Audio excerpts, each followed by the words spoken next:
Hello friends, today we will see video lecture 2 on life processes in living organism part 2. In this video lecture we will see sexual reproduction. इसके पहले के lecture में, इसके पहले के video में हमने असेक्सुअल रिप्रोडक्शन पढ़ा हुआ था. असेक्सुअल रिप्रोडक्शन मीन्स जिसमें सिंगल पेरेंट होता है, एक ही पेरेंट होता है जिससे नए ऑफस्प्रिंग फॉर्म हो सकते हैं या नए इंडिविजुअल उससे तैयार हो सकते हैं. उसको हम लोग बोलते हैं असेक्सुअल रिप्रोडक्शन. उसके अलग अलग टाइप्स हमने देखे. उसमें यहाँ पर हमने उसके यूनिसेलुलर ऑर्गेनिज्म में कैसे होता है, मल्टी सेलुलर ऑर्गेनिज्म में कैसे होता है, ये सब कुछ हमने उस वीडियो में देखा था. अब हमें देखना है what is mean by sexual reproduction, क्योंकि हमें पता है हमारे दो टाइप्स थे रिप्रोडक्शन के. एक असेक्सुअल रिप्रोडक्शन था और दूसरा सेक्सुअल रिप्रोडक्शन था. इस वीडियो में हम लोग सेक्सुअल रिप्रोडक्शन देखेंगे. अब सेक्सुअल रिप्रोडक्शन में क्या होता है, यहाँ पर दो पेरेंट्स रिस्पॉन्सिबल होते हैं. ठीक है, मीन्स यहाँ पर मेल पेरेंट अलग होगा, फीमेल पेरेंट अलग होगा, और ये जो दोनों पेरेंट्स में जो गमीट्स फॉर्म हुए हैं वो जब कंबाइन होते हैं तो उसको हम लोग कहते हैं सेक्सुअल रिप्रोडक्शन. और उसमें हमेशा दो सेल्स रिस्पॉन्सिबल होती हैं. अब ये जो सेक्सुअल रिप्रोडक्शन हो रहा है उसमें दो प्रोसेसेस करेक्ट, दो स्टेप में ये हमारी प्रोसेस कंप्लीट होती है. फर्स्ट है इसमें गमीट फॉर्मेशन एंड सेकंड है फर्टिलाइजेशन. अब जो गमीट फॉर्मेशन है, गमीट फॉर्मेशन में क्या होगा, जैसे मेल गमीट और female gamete, male gamete male body में फॉर्म होगा and female gamete female body में फॉर्म होगा. तो जो सेल्स या जो क्रोमोसोम्स हमारे इसमें प्रेजेंट होते हैं बॉडी में, उसमें मियोसिस प्रोसेस कैरिड आउट होकर जब डिप्लॉयड क्रोमोसोम हैप्लॉयड सेल में फॉर्म होता है या कन्वर्ट होता है तो उसको हम लोग उस प्रोसेस को हम लोग बोलते हैं गमीट फॉर्मेशन. यहाँ पर आपको दिख रहा है 2x मीन्स क्या होगा, that is the diploid cell, और x मीन्स क्या होगा, that is the haploid cell. तो ये जो फॉर्म हो रहे हैं, ऐसे सिंगल हैप्लॉयड सेल फॉर्म हो रहे हैं, उसको हम लोग बोलते हैं गमीट फॉर्मेशन. और जब ये दोनों हैप्लॉयड सेल्स कंबाइन हो रहे हैं एक दूसरे के साथ, वो यूनाइट हो रहे हैं, तो दिस प्रोसेस हम लोग उसको कहते हैं फर्टिलाइजेशन. और इस फर्टिलाइजेशन की वजह से उसमें एक डिप्लॉयड वाला नया जाइगोट फॉर्म होता है. तो ये जो पूरी प्रोसेस है दैट इज फर्टिलाइजेशन. और ये जो डिप्लॉयड जाइगोट है that will undergoes mitotic division to form embryo, और वही एम्ब्रियो बाद में फिर जाकर एक नया इंडिविजुअल करके फॉर्म होता है. अब एक्चुअल में जब हम लोग ये प्रोसेस देखते हैं तो जैसे आपको यहाँ पर डायग्राम में दिख रहा है कि मेल गमीट और स्पर्म. तो जो मेल गमीट है मीन्स हैप्लॉयड सेल जो फॉर्म हो रही है मियोसिस प्रोसेस की वजह से मेल बॉडी में, तो उसकी वजह से यहाँ पर ये स्पर्म फॉर्म होगा, उसी को हम लोग बोलते हैं male gamete. Similarly female body में क्या होगा, there is a formation of female gamete, और उसी को हम लोग बोलते हैं एग या फिर ओवम. जो मेल गमीट होते हैं वो फ्रेजाइल होता है, मीन्स एक जगह से वो दूसरी जगह पर मूव हो सकता है, बट जो ओवम होता है that is fixed at the one position, वो एक ही जगह पर रहते हैं. और जब ये दोनों स्पर्म और ओवम एक दूसरे के साथ फ्यूज्ड होते हैं, एक दूसरे के साथ वो कंबाइन होते हैं, तो दो हैप्लॉयड सेल्स अगर कंबाइन हो रही हैं तो नया यहाँ पर डिप्लॉयड सेल फॉर्म होता है, उसी को हम लोग कहते हैं जाइगोट. जैसे हमें पता है कि ह्यूमन बीइंग में टोटल 46 क्रोमोसोम्स प्रेजेंट होते हैं. अब ये जो 46 क्रोमोसोम्स यहाँ पर प्रेजेंट हैं, तो 46 क्रोमोसोम में से 23 क्रोमोसोम हमारे पैरेंटल साइड से आते हैं और 23 कैरेक्टर्स हमारे मैटरनल साइड से आते हैं, और दोनों कंबाइन होकर फिर हमारे इसमें नया क्रोमोसोम फॉर्म होकर हमारे एक नया इंडिविजुअल वहाँ से बाय प्रोसेस फॉर्म होता है.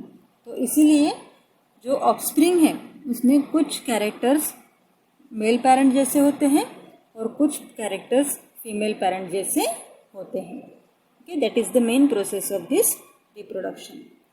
अब इसमें हमें देखता है कि सभी के सभी कैरेक्टर्स हमारे इसमें एक तो आइदर मैटरनल के या पैटर्नल जैसे हो सकते हैं क्या? नहीं, दोनों के मिलकर हमें यार इसमें कुछ नए कैरेक्टर्स तैयार हो सकते हैं। तो जेनेटिक वेरिएशन जो कुछ भी होता है उसके लिए यहाँ पर ये जो प्रोसेस है सेक्सुअल रिप्रोडक्शन की वो बहुत इम्पॉर्टेंट रोल प्ले करती है। फिर ये प्रोसेस हमें प्लांट्स में भी दिखती है और हमें ह्यूमन बीइंग में भी ये प्रोसेस दिखाई देती है। अब अगर यहाँ पर आपको एक सोचना है कि अगर दोनों सेल्स जैसे हमने कहा था कि डिप्लॉइड सेल है हमारा वो हैप्लॉइड में कन्वर्ट होता है। अब ये सेल जो हैप्लॉइड फॉर्म हो रहा है वो अगर डिप्लॉइड फॉर्म में ही प्रेजेंट रहता है तो उस कंडीशन में जो इंडिविजुअल फॉर्म हो रहा है या जो ऑफस्प्रिंग फॉर्म हो रहा है वो कैसा होगा या क्या प्रॉब्लम इससे आ सकती है। तो उस कंडीशन में क्या होगा कि अगर दोनों डिप्लॉइड सेल कंबाइन हो रहे हैं तो उससे टेट्रॉइड सेल फॉर्म होगा। ठीक है, टेट्रापोलेट सेल वहाँ पर फॉर्म होगा, उसमें 4 क्रोमोसोम्स होंगे और उसकी वजह से जो भी उसमें जाइगोट फॉर्म हो रहा है उसमें एक्सेसिव क्रोमोसोम्स की वजह से एबनॉर्मेलिटी आ सकती है। ठीक है, इसलिए हमेशा सेल हमें कौन सी चाहिए? जो गमीट्स हमारे बॉडी में आ रहे हैं that are always in haploid state. The next question है हमारा, what would have been happened if any of the cell in the nature had not been divided by meiosis. Meiosis अगर process हमारे body में नहीं हो रही है, meiosis से क्या होता है कि जो डिप्लॉइड स्टेट में क्रोमोसोम्स है वो हैप्लॉइड स्टेट में आते हैं, वो नहीं आएंगे तो जो हमारा क्रोमोसोम है वो हमारे इसमें डिप्लॉइड स्टेट में ही रहेगा और उससे भी एबनॉर्मेलिटी आ सकती है। Now we will see sexual reproduction in plants. ठीक है, आपने देखा होगा कि जो फ्लावर्स होते हैं वो फ्लावर्स अट्रैक्टिव होते हैं और उसी के ऊपर जाकर पूरे जो इंसेक्ट्स है या बटरफ्लाइज है वो जाकर वहाँ पर बैठते हैं। तो ये जो फ्लावर है उसको हम लोग क्या कहते हैं? That is the structural unit of sexual reproduction in plants. ठीक है, मीन्स जो भी यहाँ पर रिप्रोडक्शन प्लांट्स में हो रहा है वो कैरिड आउट करने के लिए ये जो फ्लावर है it will plays an important role. क्योंकि आप देखोगे कि जो ओवम जो होता है वो भी प्लांट में प्रेजेंट होता है, फ्लावर में प्रेजेंट होता है और वहीं पर जाकर पोलन ग्रेन उस पर डिपॉजिट होता है। इसलिए ये जो हमारा है यहाँ पर फ्लावर उसको हमने स्ट्रक्चरल यूनिट कहा है। अब इसमें क्या क्या होता है फ्लावर में? कैलिक्स होता है, करोला, एंड्रेशियम एंड गायनेशियम। अब ये जो एंड्रेशियम और गायनेशियम इसमें प्रेजेंट है they are called as the reproductive part, क्योंकि वो रिप्रोडक्शन का पार्ट काम करते हैं इसलिए। देन कैलिक्स करोला को हमने कहा है accessory whorl because they are essential for the protection of androecium and gynoecium. उसको प्रोटेक्ट करने का काम ये कैलिक्स एंड करोला यहाँ पर करते हैं। अब ये जो भी पूरा कंबाइन आप लोग यहाँ पर डायग्राम में देख रहे हो जो कैलिक्स एंड करोला है, तो कैलिक्स के जो पूरे मेंबर्स होते हैं उसको हम लोग कहते हैं सेपल्स और ये जो सेपल्स है these are green in colour. जैसे आप देखते हो यहाँ पर सेपल्स है, देन रेसिपेक्टल है, ये जो है these are the parts of this calyx. और करोला जो है तो करोला में मतलब क्या क्या आ रहा है? यहाँ पर पूरे पेटल्स आ रहे हैं। पेटल्स में जो पंखुड़ियाँ होती है फूल की उसको हम लोग कहते हैं पेटल्स। तो ये जो पेटल्स होते हैं उसको हम लोग ये भी यहाँ पर वो आता है करोला में। और ये जो होते हैं petals these are the colourful, क्योंकि उन्हीं का काम होता है जो इंसेक्ट्स है उनको अट्रैक्ट करना, इसलिए जो करोला है these are the colours. Then bisexual flowers. अब बाइसेक्सुअल फ्लावर्स मीन्स क्या होगा? जैसे हमने देखा था कि हमारे इसमें फ्लावर में एंड्रेशियम और गायनेशियम ये जो दो हैं they will carried out the function of reproduction. अब एक ही सेम फ्लावर में अगर एंड्रेशियम और गायनेशियम दोनों प्रेजेंट हैं, ठीक है, दोनों अगर एक ही फ्लावर में प्रेजेंट है तो उसको हम लोग कहते हैं बाइसेक्सुअल फ्लावर। जैसे एग्जांपल आप देखोगे हिबिस्कस फ्लावर। तो इस हिबिस्कस फ्लावर में जो दोनों प्रेजेंट होता है, एंड्रोशियम भी प्रेजेंट होता है और गैनोशियम भी प्रेजेंट होता है। अब एंड्रोशियम में क्या क्या प्रेजेंट है हमारे इसमें? स्टेमेंस, एंथर और फिलामेंट। और उसी के साथ पोलन ग्रेन्स जो होते हैं, these are also present in the stamens. Then carpels में वो गायनेशियम का पार्ट है, उसमें होता है ovary, style and stigma. Means जो एंड्रोशियम है that is the male gamete and जो गायनेशियम है that is the female gamete. अब जैसे बाइसेक्चुअल फ्लावर हमने देखा, वैसे ही यहाँ पर यूनिसेक्चुअल फ्लावर भी होते हैं। मीन्स ऐसे फ्लावर जिसमें सिर्फ एक ही आइदर एंड्रोशियम होगा या गायनोशियम प्रेजेंट होगा। अगर एंड्रोशियम प्रेजेंट है तो उसको हम लोग कहेंगे मेल फ्लावर, और अगर गायनोशियम उसमें प्रेजेंट है तो उसको हम लोग कहेंगे, गायनोशियम प्रेजेंट है तो उसको हम लोग कहेंगे फीमेल फ्लावर।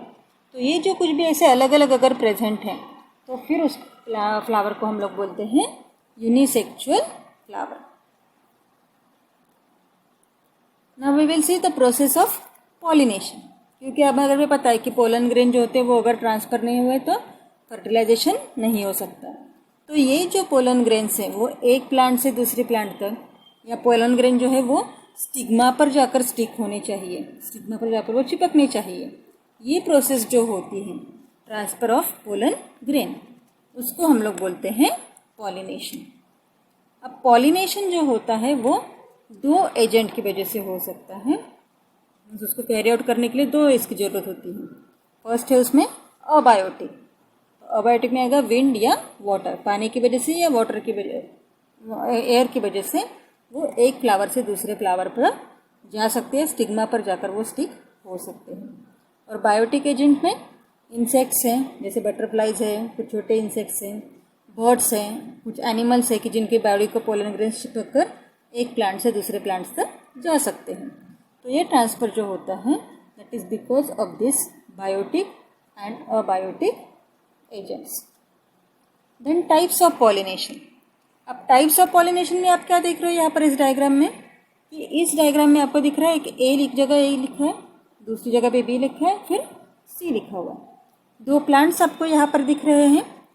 जो ए प्रोसेस है, तो ए प्रोसेस में यहाँ पर एक इसके जो पोलन ग्रेन है, एक ही फ्लावर आप देखो, एक ही फ्लावर के पोलन ग्रेन उसी फ्लावर के स्टिग्मा पर जाकर स्टिक हो रहे हैं।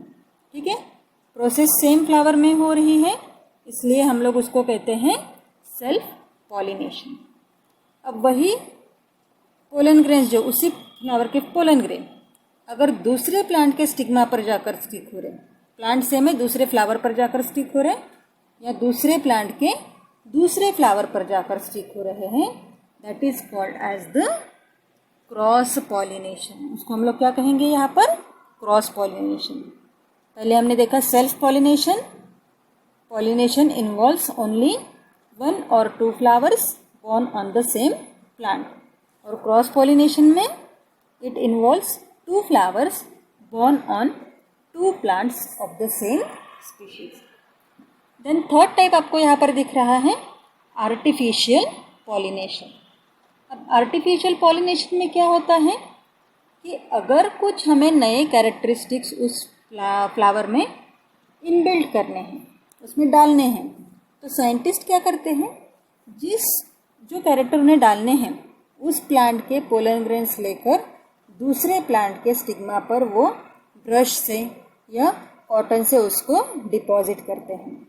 फिर वो पोलन ग्रेन फर्टिलाइज होगा और उसके नए कुछ कैरेक्टर उस प्लांट में दिखते हैं। इसलिए हम लोग देखते हैं कि हमारे फ्लावर का शेप अगर सेम है बट कलर उसका अलग अलग हो सकता है। तो ये सब कुछ क्यों होता है कि आर्टिफिशियल पॉलिनेशन की वजह से ये कैरेक्टरिस्टिक्स उसमें आना स्टार्ट हो जाता है। इस तरीके के हमने 3 टाइप्स देखे हुए पॉलिनेशन के, self pollination, cross pollination and artificial pollination.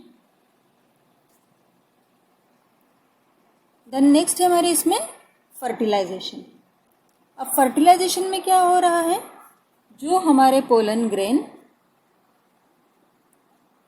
Transfer हुए या स्टिक हुए हैं स्टिग्मा पर, अब स्टिग्मा पर वो जो स्टिक हो गए उसके बाद उनका जर्मिनेशन प्रोसेस स्टार्ट होता है।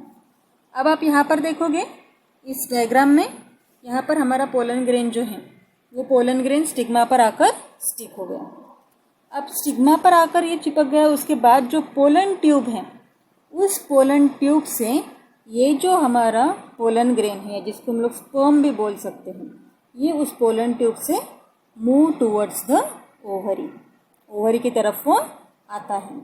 और जैसे ही ये ओवरी में आता है तो उस ओवरी में जाकर ये एक या ओवम के साथ यूनाइट होता है, ठीक है।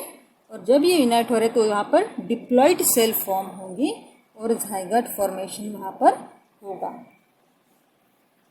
जैसे आप इस डायग्राम में देख सकते हो, यहाँ पर क्या हुआ, जो पोलन ग्रेन अंदर आया हुआ है वो एक के साथ कंबाइन होकर फिर उसमें ज़ाइगोट फॉर्म होता है, फिर वहाँ उसकी ग्रोथ होती जाकर एम्ब्रियो होकर वो नए सीड्स उसमें फॉर्म होते जाते हैं।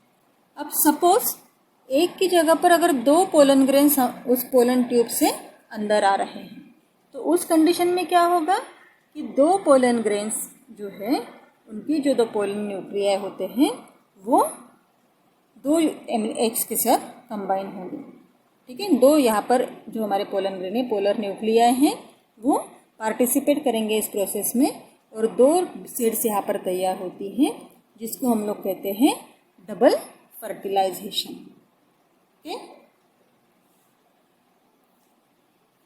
अब फर्टिलाइजेशन हो गया, हमारा सीड तैयार हो गया, अब उसमें से हमें नया प्लांट निकालना है। तो उस कंडीशन में अब जो प्रोसेस होती है, जैसे हम लोग देखते हैं कि हमारे इसमें सीड हम लोग बो करते हैं या ज़मीन में उसको हम लोग दबाते हैं ताकि नया प्लांट उसमें से निकले। तो ये जो कुछ भी प्रोसेस होती है, this process is called as germination. अब जब आप देखोगे कि घर में अगर आप ये जो हमारे इसमें मोट होती है या बरबटी होती है या चना जो होता है उसको अपने पानी में भिगो के रखा और फिर उसको आप बाहर निकाल के रखोगे 2 दिन के लिए, तो उसमें से स्प्राउट्स निकलते हैं। तो ये स्प्राउट्स क्या होता है, ये प्लांट डेवलपिंग के लिए कुछ नए कैरेक्टर्स उसमें आते हैं। अपने सीड हमें देखोगे आप वहाँ पर 2 पार्ट्स निकलते हैं सीड से बाहर, एक होता है रेडिकल और दूसरा फीमेले। तो ये जो रेडिकल और फीमेले हैं तो रेडिकल कन्वर्ट होगा रूट पार्ट में और जो फीमेले हैं वो कन्वर्ट होगा शूट पार्ट में, या ऊपर जो प्लांट रेडी होता है अबाउ द सॉइल वो उसमें वहाँ पर तैयार होना स्टार्ट हो जाता है। अब जब तक ये हमारा एम्ब्रियो उस सीड के अंदर है तब तक वो क्या करेगा, उसको जिंदा रहने के लिए, उसको ग्रो होने के लिए कुछ ना कुछ फूड मटेरियल लगेगा। तो ये जो एंडोस्पर्म में, सीड के एंडोस्पर्म में जो फूड मटेरियल प्रेजेंट होता है वो फूड मटेरियल ये जो हमारा एम्ब्रियो है वो उसको कंज्यूम करेगा उसकी ग्रोथ के लिए, ठीक है, जो फूड स्टोर्ड है वो, और फिर उसमें जर्मिनेशन प्रोसेस स्टार्ट होगी। जैसे हम लोग देखते हैं कि अगर हम लोगों ने कुछ खाया नहीं तो हमारे पास काम करने की एनर्जी होती है क्या? नहीं होती है। हमारी ग्रोथ हो सकती है क्या? नहीं हो सकती है। जैसे हमारे लिए फूड इम्पोर्टेंट है वैसे ही सेम इस एम्ब्रियो के डेवलपमेंट के लिए भी फूड यहाँ पर इम्पोर्टेंट होता है। और ये जर्मिनेशन प्रोसेस की वजह से एक नया प्लांट हमें मिलेगा और ये नया प्लांट जो उसके हमारे कैरेक्टरिस्टिक्स दिख रहे हैं वही सेम कैरेक्टरिस्टिक उसके पेरेंट प्लांट्स में भी होंगे। दोनों यहाँ पर parent plant and individual plant जो ऑफस्प्रिंग है उसका ये यहाँ पर सेम दिखेंगे because of this all steps of pollination. समझ में आया? सबसे पहले हमने देखा था sperm formation and ovum formation, फिर हमने देखा पॉलिनेशन। एक बार तो पूरे गमेट्स फॉर्म हो गए, उसको हमें ट्रांसफ़र करना है एक दूसरे से यूनाइट करने के लिए। तो जो ट्रांसफ़र वाली प्रोसेस है उसको हमने कहा था पॉलिनेशन। पॉलिनेशन हो गया, पोलन ग्रेन स्टिग्मा तक पहुंच गया, पोलन ट्यूब से वो ओवरी में आ गया, ओवरी में ओवम के साथ कंबाइन हुआ। उस प्रोसेस को हमने कहा था फर्टिलाइजेशन। और फर्टिलाइजेशन के बाद जो सीड फॉर्म होती है जिसको हमने एम्ब्रियो जो होता है उसको सीड भी हम लोग कहते हैं। तो ये जो सीड फॉर्म होती है अगर हम लोग उसको बो देते हैं या उसको सुटेबल कंडीशन मिलती है तो उसकी ग्रोथ होकर हमें उसमें से नया प्लांट मिलता है This complete process is called as sexual reproduction in plants.